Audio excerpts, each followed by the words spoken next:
കേന്ദ്ര സഹമന്ത്രിയും നടനുമായ സുരേഷ് ഗോപിയുടെ പരാതിയില് മാധ്യമപ്രവർത്തകർക്കെതിരെ case. Reporter, media one, Manorama ചാനലുകളിലെ റിപ്പോർട്ടർമാര്, ക്യാമറാമാൻമാർ എന്നിവർക്കെതിരെയാണ് കേസ് രജിസ്റ്റർ ചെയ്തത്.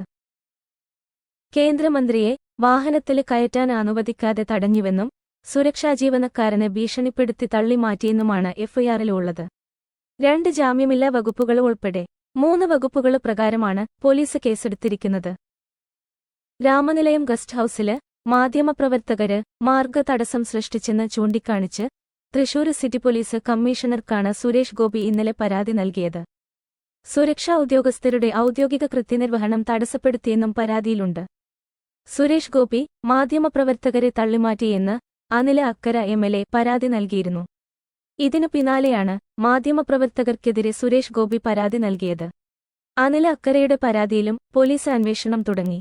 തൃശൂര് സിറ്റി എസിപിക്കാണ് കമ്മീഷണര് പ്രാഥമികാന്വേഷണം നടത്താന് നിർദ്ദേശം നൽകിയത്. പരാതിക്കാരനില് നിന്നും മാധ്യമപ്രവർത്തകരില് നിന്നും വേണ്ടി വന്നാല് മൊഴിയെടുക്കുമെന്ന് എസിപി അറിയിച്ചിരുന്നു.